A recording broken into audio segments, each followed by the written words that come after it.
आपका जो क्वेश्चन है उसमें हमें ए और बी की वैल्यू निकालनी है, हमें दो इक्वेशन गिवन है और एक कंडीशन गिवन है कि it has infinite many solution. अब मैंने आपको कल पढ़ाया था कि जब किसी इक्वेशन के इनफाइनाइट मैनी सॉल्यूशन होते हैं या फिर यूनिक सॉल्यूशन होता है या फिर नो सॉल्यूशन होता है, तो उनकी कुछ पर्टिकुलर कंडीशंस होती हैं। ठीक है, तो उसी तरीके से सबसे पहला काम होता है, आपकी जो इक्वेशन है उन्हें नोट कर लेना चाहिए। तो सबसे पहला काम, पहला स्टेप, जो इक्वेशन है उन्हें आप नोट कर लीजिए। तो हमने उन इक्वेशन को क्या किया, नोट। तो एक इक्वेशन है 2x plus 3y equals to 7। Second equation is a plus b plus 1 into में x plus a plus 2b plus 2y equals to 4 bracket में a plus b bracket close plus 1। ये मेरी given two equation है। अब लिखेंगे since the equations has infinite many solution, क्योंकि क्योंकि equation के इनफाइनाइट मैनी सॉल्यूशन है, it means a1 upon a2 will be equals to b1 upon b2 and will be equals to c1 upon c2। कल पढ़ाया था अगर किसी equation के इनफाइनाइट मैनी सॉल्यूशन हो, उस केस में x के कोफिशिएंट का रेशियो, y के कोफिशिएंट का रेशियो और कांस्टेंट के रेशियो हमेशा इक्वल होते हैं। It means a1 upon a2 equals to b1 upon b2 equals to c1 upon c2। ये बेटा मोस्ट इंपॉर्टेंट क्वेश्चन है, 4-5 सालों से हर स्कूल एग्जाम्स में आता है और ये क्वेश्चन एकदम फिक्स है, जैसा है वैसे का वैसा ही आएगा, इसमें वैल्यू भी नहीं चेंज होती। ठीक है, तो अब क्योंकि इक्वेशन के इनफाइनाइट मैनी सॉल्यूशन है, तो हमने a1 अपॉन a2 को इक्वल लिया b1 अपॉन b2 के और इक्वल लिया c1 अपॉन c2 के। अब हमें a1 a2 b1 b2 c1 c2 की वैल्यू पुट करनी है। तो अगर हम वैल्यू पुट करें तो दोनों इक्वेशन में a1 कौन है, 2। यहाँ पे आपका a2 कौन है, a plus B plus 1 equals to b1 देखेंगे तो पहली इक्वेशन में y का कोफिशिएंट कौन है, 3। दूसरी इक्वेशन में y का कोफिशिएंट कौन है, a plus 2b plus 2 equals to c1 upon c2। इसमें c1 कौन है, 7। c2 कौन है, 4 ब्रैकेट में a प्लस b प्लस 1। अब जब तीन चीजें इक्वल होती हैं तो एक बार हम फर्स्ट को सेकंड के इक्वल ले लेते हैं और सेकंड को थर्ड के इक्वल। पहले मैं इन दोनों के इक्वल लेता हूँ, तो 2 अपॉन में a plus B plus 1 equals to 3 upon में a प्लस 2b प्लस 2। एक इन्हें इक्वल लेना है। सिमिलरली 3 अपॉन में a प्लस 2b प्लस 2 को हम इक्वल लेंगे 7 अपॉन में, इस 4 को मैं दोनों को दे दे रहा हूँ, तो 4a प्लस 4b प्लस 1। हम क्रॉस मल्टीप्लाई करेंगे तो a प्लस 2b2 जब 2 के पास जाएगा तो इस 2 का इन तीनों टर्म में मल्टीप्लाई कराइए, तो 2a plus 4b plus 4 equals to, इसमें 3 मल्टीप्लाई होगा तो 3a प्लस 3b प्लस 3। अब शिफ्टिंग कराएंगे, a को एक साइड b को एक साइड, तो 4 के पास 3 को भेजा, 3a के पास 2a को भेजा, 3b के पास 4b को भेजा, तो यहाँ से 1 इक्वल्स टू आ गया a माइनस बी के। इसे आप फर्स्ट इक्वेशन नाम भी दे सकते हो या फिर अगर आप सब्स्टिट्यूशन लगाना चाहो तो अगर मैं यहाँ से a की वैल्यू देखूँ तो वो हो जाएगी 1 प्लस बी, इसे मैंने नाम दिया इक्वेशन नंबर फर्स्ट। यहाँ से मैंने a की value in terms of b निकाल लिया। अब मैं इधर आता हूँ, क्रॉस मल्टीप्लाई करूंगा तो 4 3 ज़ा 12a, 4 3 ज़ा 12b, 3 1 ज़ा 3, 7 से मल्टीप्लाई हुआ तो 7a प्लस 14b प्लस 14। अब हम शिफ्टिंग कराएंगे, 12a minus 7a plus 12b minus 14b equals to 14 minus 3। 12a से 7a माइनस होगा तो 5a 12b से 14 माइनस होगा तो माइनस का 2b इक्वल्स टू में 11। अब हमने यहाँ से जो a की value in terms of b निकाली थी उसे हम इसमें पुट कर देते हैं। तो 5 ब्रैकेट में a की जगह पे 1 plus B minus 2b equals to 11। तो 5 plus 5b minus 2b equals to 11। ये 3b बचेगा, 5 को यहाँ शिफ्ट करा दीजिए तो 11 माइनस 5 इज 6। तो यहाँ से मेरी b की वैल्यू क्या आ गई 2। तो मेरा एक b की वैल्यू क्या आई 2। जैसे ही आप b की वैल्यू निकाल लोगे, बाकी प्रोसेस मैं यहाँ कर दे रहा हूँ। अब हम इस b की वैल्यू को फर्स्ट इक्वेशन में पुट करेंगे, तो हम लिखेंगे put value of b in equation number first. Equation first में पुट करेंगे तो 1 प्लस 2 इक्वल्स टू a। यहाँ से a की वैल्यू कितनी आ गई 3। तो b equals to 2, a equals to 3। b की वैल्यू आपकी कितनी हो गई 2 और a की वैल्यू कितनी हो गई 3। दोबारा देखिएगा, क्वेश्चन था find the value of a and b for which the following equation has infinite many solution। आपकी गिवन इक्वेशन है 2x plus 3y equals to 7। Second है a plus b plus 1x plus a plus 2b plus 2y equals to 4 bracket में a plus b plus 1। ये दो given equations हैं, इसमें हमें a और b की वैल्यू निकालनी है। हमें एक कंडीशन गिवन है कि इसके इनफाइनाइट मैनी सॉल्यूशन है। जब भी किसी इक्वेशन के इनफाइनाइट मैनी सॉल्यूशन होते हैं उस केस में a1 अपॉन a2 इक्वल होता है b1 अपॉन b2 के और इक्वल होता है c1 अपॉन c2 के। बाय चांस यहाँ इनफाइनाइट मैनी सॉल्यूशन की जगह लिखा होता है यूनिक सॉल्यूशन, तब हम सीधे लेते a1 upon a2 अनइक्वल्स to b1 upon b2। और अगर लिखा होता नो सॉल्यूशन तो a1 upon a2 equals to b1 upon b2 but unequals to c1 upon c2। एक कहानी तो ये है। अब दूसरी चीज, जब भी कोई ऐसा क्वेश्चन आए जिसमें दो अननोन टर्म हो कंडीशन वाला, तो उस केस में हमेशा इनफाइनाइट मैनी सॉल्यूशन ही होंगे। कभी भी ना यहाँ पे नो सॉल्यूशन का क्वेश्चन आएगा ना यूनिक सॉल्यूशन का आएगा। ऐसा कब होता है जब दो अननोन टर्म हो, क्योंकि दो अननोन टर्म जब होते हैं तो हमें दो इक्वेशन फॉर्म्ड करनी पड़ती हैं। और दो इक्वेशन तभी फॉर्म्ड होंगी जब तीनों क्राइटेरियाज इक्वल हो, और तीनों के कोफिशिएंट तब इक्वल होते हैं जब कौन सा कॉन्सेप्ट हो इनफाइनाइट मैनी सॉल्यूशन। तो जब भी आपका दो नंबर वाला क्वेश्चन आएगा क्योंकि टू वेरिएबल अननोन होंगे जिनकी वैल्यू हमें फाइंड आउट करनी है, तो हमेशा क्या लिखा होगा इनफाइनाइट मैनी सॉल्यूशन। अब चाहे आप इस क्वेश्चन को एनसीईआरटी में देख लीजिए चाहे किसी बुक में देख लीजिए, सब में ये क्वेश्चन जैसा है वैसे का वैसा ही है और आंसर 2 और 3 आ रहे होंगे। ठीक है, तो यहाँ तक मैंने आपको बता दिया इनफाइनाइट मैनी सॉल्यूशन है तो a1 upon a2 equals to b1 upon b2 equals to c1 upon c2। अब मैंने a1 a2 की वैल्यू रखी, यहाँ a1 क्या होगा 2, यहाँ a2 क्या होगा a प्लस बी प्लस 1। तो 2 अपॉन में a plus B plus 1 equals to b1 की वैल्यू 3, b2 की value a plus 2b plus 2 equals to c1 की वैल्यू 7 और C2 की 4 ब्रैकेट में a प्लस बी प्लस 1। अब जब तीन चीजें इक्वल होती हैं तो एक बार फर्स्ट को सेकंड के इक्वल फिर सेकंड को थर्ड के। अब ऐसा कंपलसरी नहीं है कि आप सेकंड को थर्ड के इक्वल दिखाओ, आप ऐसे भी कर सकते हो फर्स्ट को थर्ड के इक्वल फिर सेकंड को थर्ड के इक्वल, या फिर इन दोनों के इक्वल दिखा के इन दोनों के इक्वल ले लिया। तो कोई भी पेयर आप इक्वल में लोगे आंसर आपका यही आएगा। इतनी बात क्लियर है। फिर मैंने एक बार जब इसे इक्वल लिया क्रॉस मल्टीप्लाई किया इक्वेशन फॉर्म्ड हुई। अब मैं इसमें एलिमिनेशन भी लगा सकता था और मैं सब्स्टिट्यूशन भी लगा सकता था, क्योंकि यहाँ एक प्रॉपर सिंपल इक्वेशन बन गई थी। तो मैंने सब्स्टिट्यूशन लगाना ज़्यादा बेटर समझा, माइनस बी को यहाँ शिफ्ट किया तो ए की वैल्यू 1 प्लस बी हो गई। इसे मैंने फर्स्ट इक्वेशन नाम दिया। अब जब मैं इस इक्वेशन को साइमल्टेनियसली सॉल्व कर रहा था तो यहाँ पे इक्वेशन क्या बनी 5a minus 2b equals to 11। तो यहाँ मैंने a की वैल्यू 1 प्लस बी पुट कर दी। जब मैंने सिंप्लीफाई किया तो b की वैल्यू कितनी आ गई 2।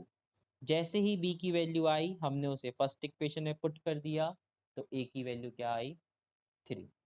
बेटा ये क्वेश्चन समझ में आ गया? बताइए सबको समझ में आया?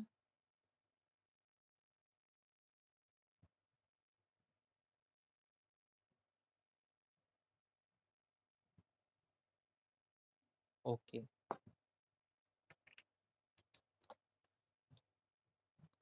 अब नेक्स्ट क्वेश्चन पे आते हैं। ये तो था एक ए और बी करके। अब इनफाइनाइट मैनी सॉल्यूशन का ही एक और कर रहे हैं, बट उसमें जब एक अननोन टर्म हो, जैसे कि शीट का क्वेश्चन नंबर 9, उसमें है find the value of alpha for which the given equation has infinite many solution. उसने बोला अल्फा की वैल्यू निकालिए, आपको इक्वेशन गिवन है, कंडीशन क्या है, इनफाइनाइट मैनी सॉल्यूशन है।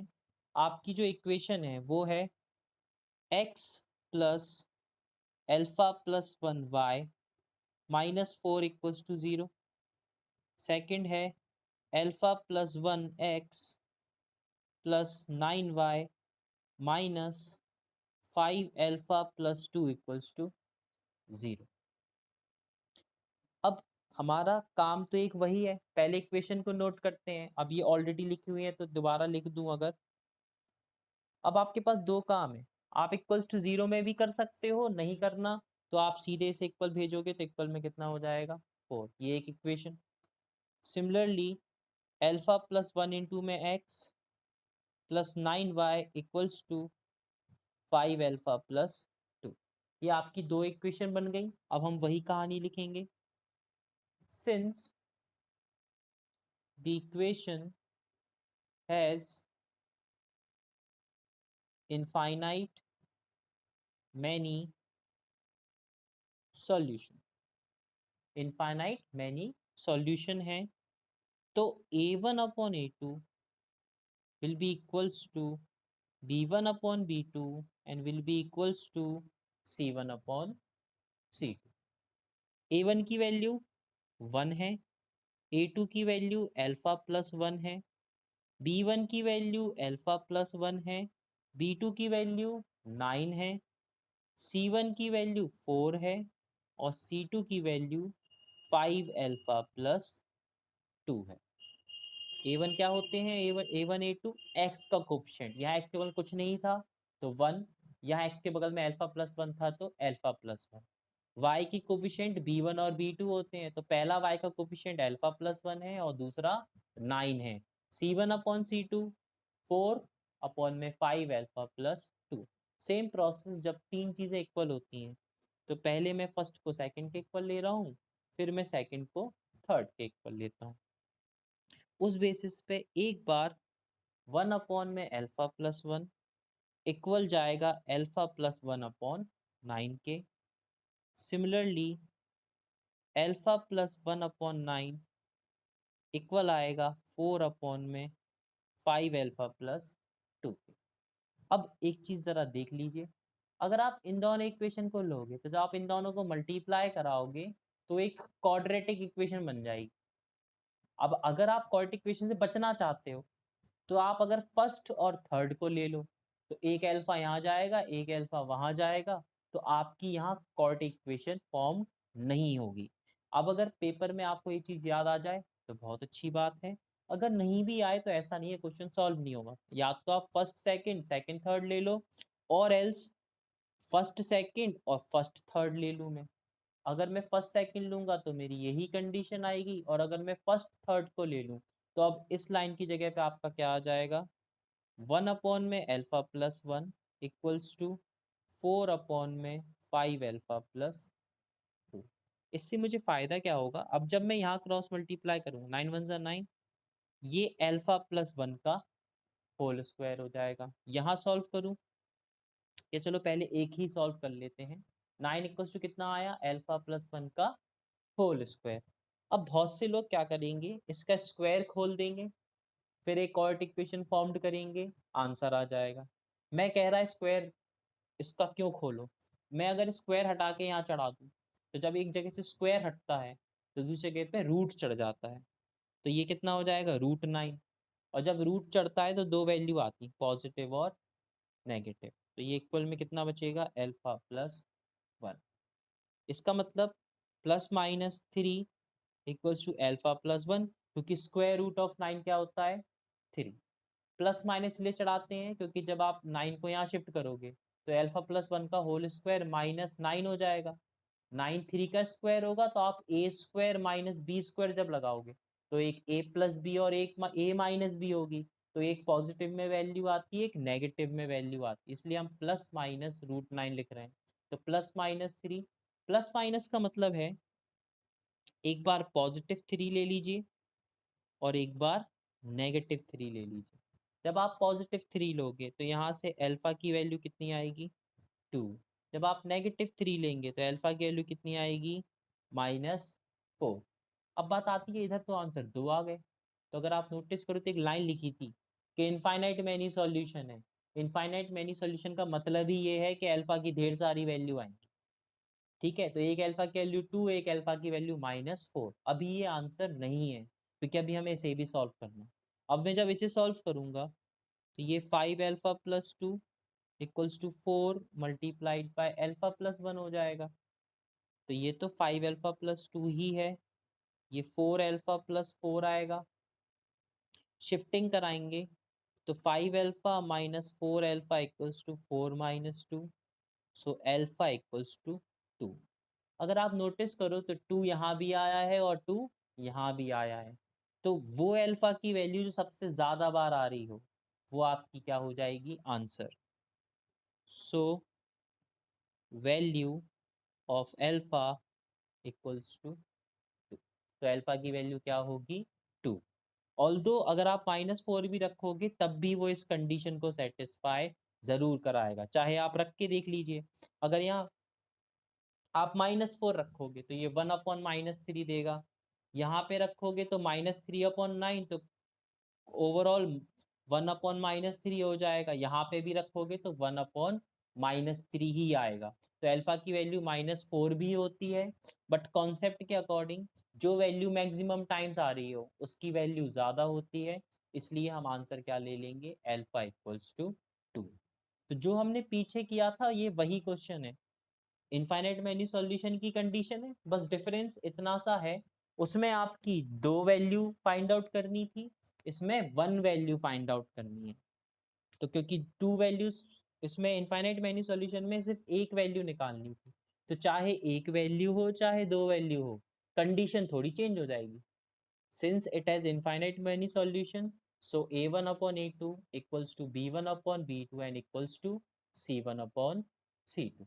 a1 की जगह पे 1, a2 की जगह पे α+1, b1 की जगह पे α+1, b2 की जगह पे 9, c1 की जगह पे 4, c2 की जगह पे 5α+2। एक बार फर्स्ट को सेकंड के इक्वल रखा, एक बार फर्स्ट को थर्ड के इक्वल रखा। आप चाहो तो जब आप घर पे प्रैक्टिस करो तो आप सेकंड और थर्ड को रख के भी देख लेना, तब भी एक वैल्यू 2 तो आ ही रही होगी, तो उस केस में तब भी आंसर कितना आएगा 2। तो जब मैंने फर्स्ट को सेकंड के इक्वल रखा, क्रॉस मल्टीप्लाई किया, तो जब α+1 का होल स्क्वायर बना, आप चाहते तो आप इसमें a+b का होल स्क्वायर लगाते, 9 को यहाँ शिफ्ट करते, तो आपके पास तब भी एक कॉर्ट इक्वेशन बनती। उस कॉर्ट इक्वेशन को जब आप सॉल्व करते तब भी आपके आंसर 2 और -4 ही आते। मैंने कहा इतनी मेहनत कौन करे, तो जब अगर एक जगह स्क्वायर और इक्वल में जो वैल्यू हो अगर वो किसी का स्क्वायर होती है तो सीधे आप ये स्क्वायर रिमूव करके रूट चढ़ा दिया करो। रूट चढ़ाओगे तो प्लस माइनस आएगा, क्योंकि दो वैल्यू आती है, तो +-3। प्लस माइनस का मतलब होता है एक बार पॉजिटिव एक बार नेगेटिव। पॉजिटिव लिया तो एक अल्फा की वैल्यू 2 आई, एक अल्फा की वैल्यू -4 आई। तो एक तो ये हो गया, फर्स्ट और सेकंड को लेने से दो आंसर मिल गए।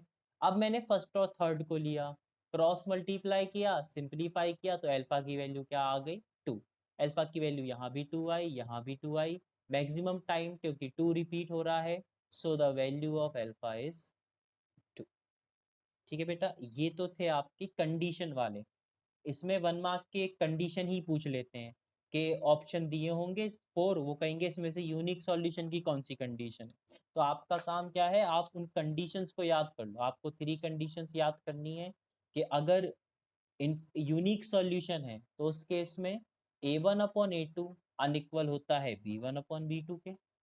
इफ अगर इनफाइनाइट मैनी सॉल्यूशन है तो a1/a2 equals to b1/b2 equals to c1/c2। Unique solution और इनफाइनाइट मैनी सॉल्यूशन को कंबाइंड कंसिस्टेंट बोलते हैं। कंसिस्टेंट इक्वेशन होती है। कंसिस्टेंट इक्वेशन का मतलब होता है जिनकी x और y की वैल्यू निकाल सकें। जिन इक्वेशन में x और y की वैल्यू निकाल सकें उन्हें कंसिस्टेंट बोला जाता है। फिर आखिरी आती है unique sorry no solution. No solution को इनकंसिस्टेंट बोला जाता है। इट मींस इसकी वैल्यू फाइंड आउट नहीं की जा सकती। अब वैल्यू फाइंड आउट नहीं की जाती है इसलिए उसमें कंडीशन है कि a1/a2 इक्वल होता है b1/b2 के, बट अनइक्वल हो जाता है c1/c2 के। इनफाइनाइट मैनी सॉल्यूशन की तरह ही होती है, बट आखिरी कंडीशन को वो सेटिस्फाइड नहीं करता है। तो इट मींस एक्स और वाई के कोफिशिएंट का रेशियो तो इक्वल हो सकता है, बट c1/c2 इक्वल नहीं होगा। जब यही इक्वल ना आए तो सीधे यूनिक। अगर ये दोनों इक्वल आ जाए तो आपको c1/c2 तक जाना पड़ता है। अगर c1/c2 इक्वल आ जाए तो इनफाइनाइट मैनी सॉल्यूशन है, और अगर इक्वल नहीं आए तो वो आपका कौन सा सॉल्यूशन है, नो सॉल्यूशन। ठीक है, अब इसके बाद आपको पढ़ना है वर्ड प्रॉब्लम्स। वर्ड प्रॉब्लम सबसे मेन है। इक्वेशन सॉल्व करने को पेपर में नहीं आती है। इक्वेशन वर्ड प्रॉब्लम के फॉर्म में आती है, फिर आपको इक्वेशन फॉर्म्ड करनी पड़ती है, देन आंसर निकालना होता है। अब आज जो मैंने आपको व्हाट्सएप किया है उसमें आपके मैंने शीट फॉरवर्ड की है। अब वर्ड प्रॉब्लम हम टाइप्स वाइज पढ़ेंगे। पहला टाइप होता है क्वेश्चन बेस्ड ऑन नंबर्स, फिर 2 डिजिट नंबर, फिर फ्रैक्शन, फिर एजेस, फिर अपस्ट्रीम डाउनस्ट्रीम, फिर मिसलेनियस हैं, और फिर स्पीड वाले क्वेश्चन।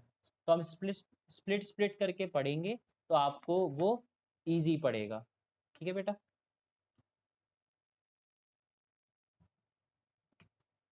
देखिए जरा, पहले हम वर्ड प्रॉब्लम्स में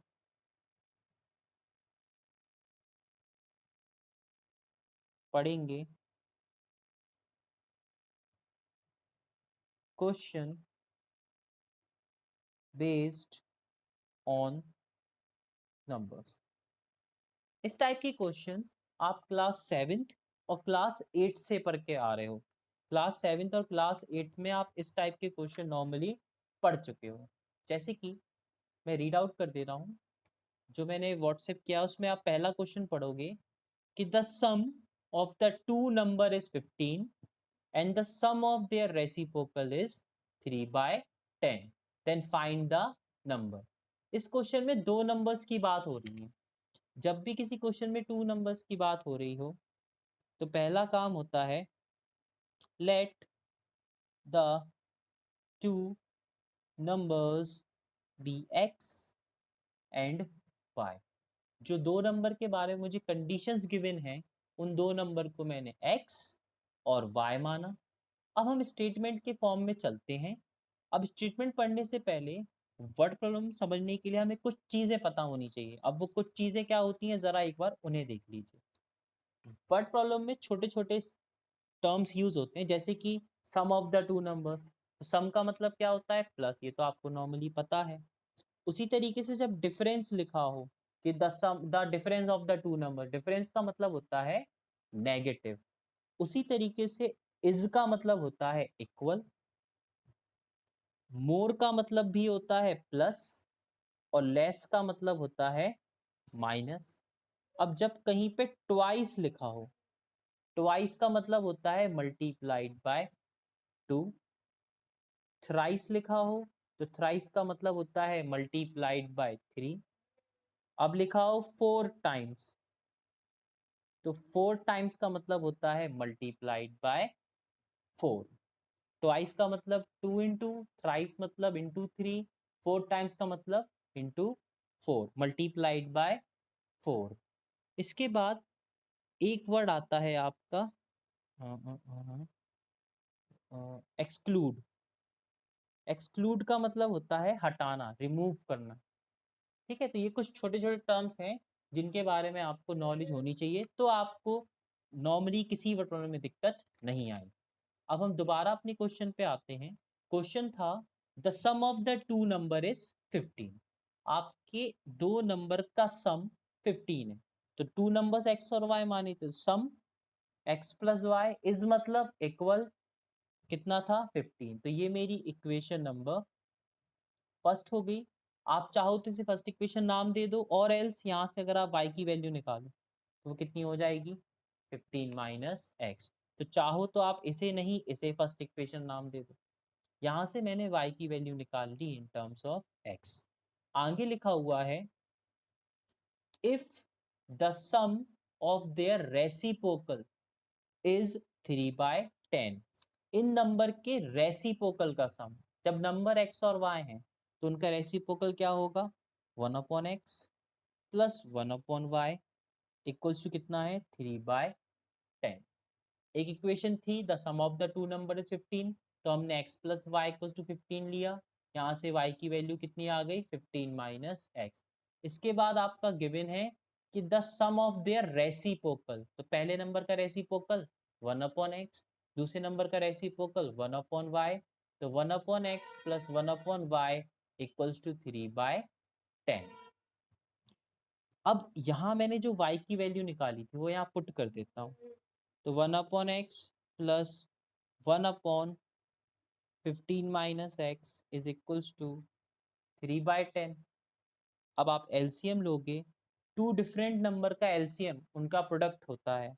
तो x multiplied by 15 minus x, तो यहाँ 15 माइनस एक्स और ये प्लस एक्स इक्वल्स टू 3/10।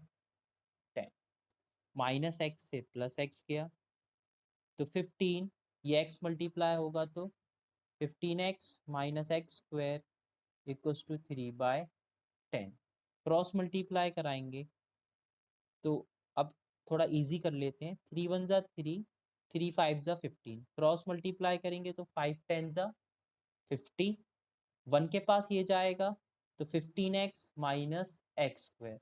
जो एक्स स्क्वायर होता है वो कभी नेगेटिव नहीं होना चाहिए, तो इन दोनों को हम यहाँ शिफ्ट कराएंगे। तो x square minus 15x plus 50 equals to कितना हो जाएगा 0। जैसे ही ये हो जाएगा तो अब हम इक्वेशन को फैक्टराइज करेंगे। क्लास 9th में आप पढ़ के आए होंगे एक्स स्क्वायर के कोफिशिएंट को कांस्टेंट टर्म से मल्टीप्लाई कराते हैं। 50 के फैक्टर्स निकालोगे तो 5 10 ज़ा 50 होता है, और 10 प्लस 5 कितना होता है 15। तो हम 15 को लिख सकते हैं 10 प्लस 5। तो उस बेसिस पे ये x square minus 10x minus 5x plus 50 equals to कितना हो गया 0। इसमें पेयर बनाएंगे तो x कॉमन आएगा तो अंदर बचेगा x माइनस 10। इसमें माइनस 5 कॉमन लेंगे तो x माइनस 10। याद रखिएगा जो ब्रैकेट में यहाँ बनता है वो यहाँ बनना कंपलसरी होता है। तो x minus 10 multiplied by x minus 5 equals to 0। Two numbers का प्रोडक्ट तब 0 होता है जब या तो ये 0 हो या ये 0 हो या दोनों 0 हो। इसलिए एक बार x माइनस 10 को 0 के इक्वल रखेंगे और एक बार x माइनस 5 को 0 के इक्वल रखेंगे। तो यहाँ से x की वैल्यू कितनी आएगी 10, और यहाँ से x की वैल्यू कितनी आएगी 5। अब अगर मैं x की वैल्यू 10 लूंगा तो y में जब पुट करूंगा तो 15 माइनस 10 करेंगे तो y आएगी। तो हम लिखेंगे at x equals to 10 y will be 15 minus 10 equals to y। जब x की वैल्यू 10 लोगे तो y की वैल्यू 5 आएगी।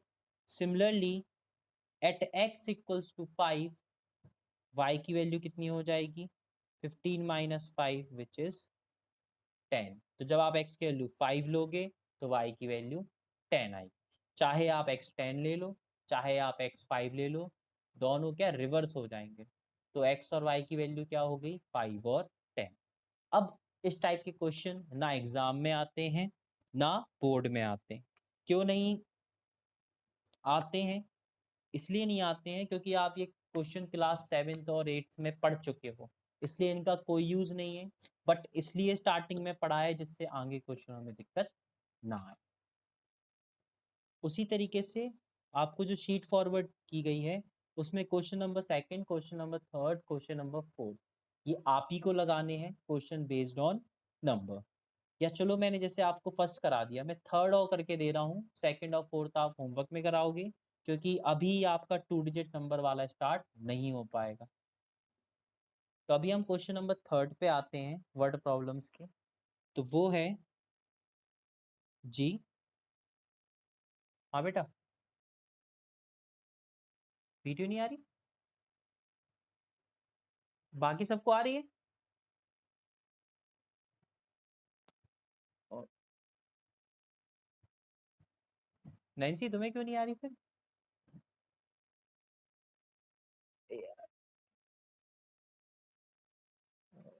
चलो मैं इसका तुम्हें वो भेजता हूँ, अभी कल मैं एक बार गूगल मीट से स्टार्ट करूंगा, फिर देखते हैं। ठीक है बेटा, आज थोड़ा देख लो, फिर मैं इसका वीडियो बना के तुम्हें सेंड कर दे रहा हूँ। ठीक है।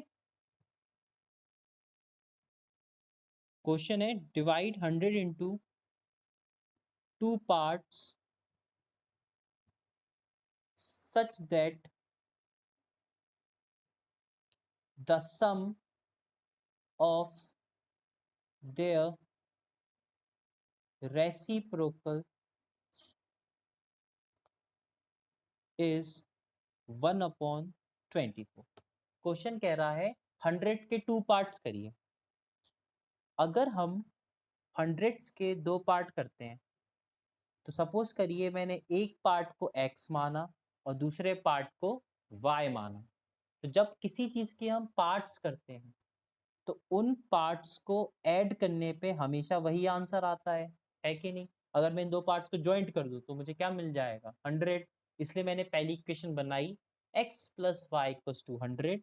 यहां से मैं y की वैल्यू बोल सकता हूँ 100 minus x, which is my equation number first. अब मैंने आगे पढ़ा, मैंने डिवाइड तो कर लिया 2 पार्ट्स में, आगे दिया हुआ है sum of their reciprocal, sum of their reciprocal is 1/24। इनके रेसिप्रोकल का सम कितना है? 1/24। तो x की जगह पे 1/x, y की जगह पे 1/y, क्योंकि उनके रेसिप्रोकल का सम करना है। इज मतलब इक्वल, आंसर कितना आ रहा है? 1/24। तो 1/x plus 1/y equals to 1/24। अब हमें वही काम करना है जो हमने पिछले क्वेश्चन में किया था। आपने जो y की वैल्यू निकाली है वो इसमें पुट कर दीजिए। तो 100 माइनस एक्स इक्वल्स टू 1/24।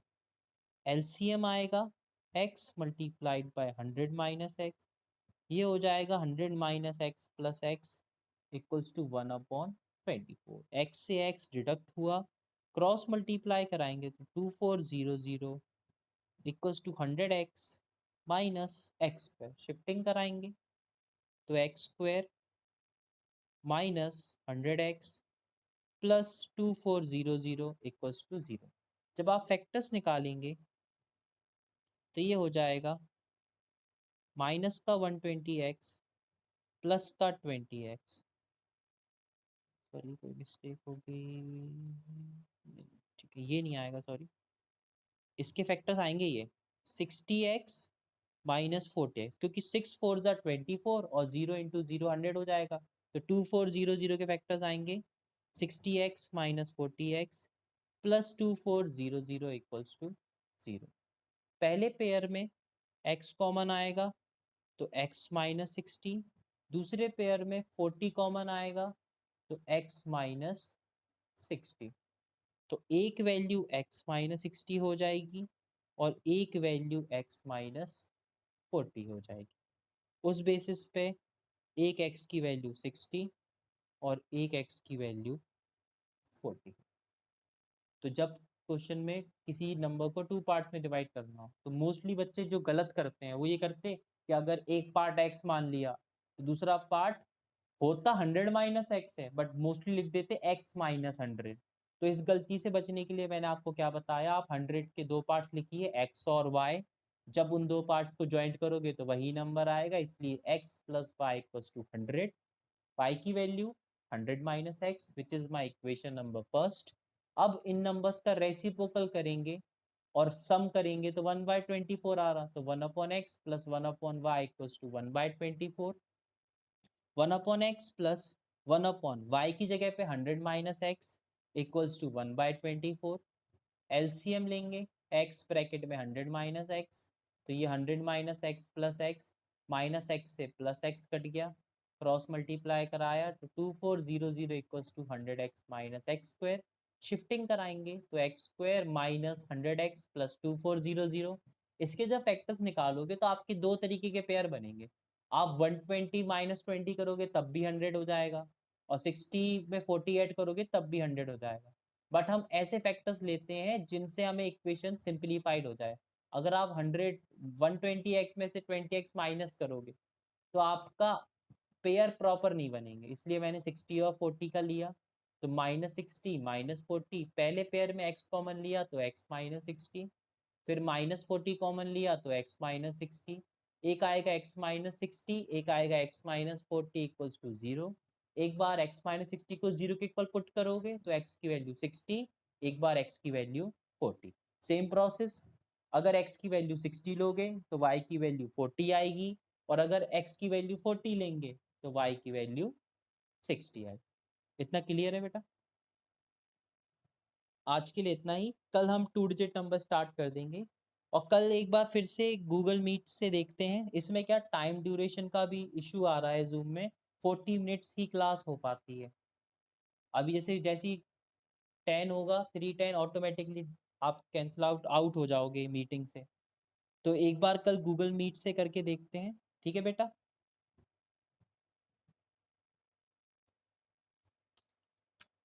बाकी बेटा मैंने फीस के लिए बोला था, आपको फीस पे करानी पड़ेगी, ठीक है?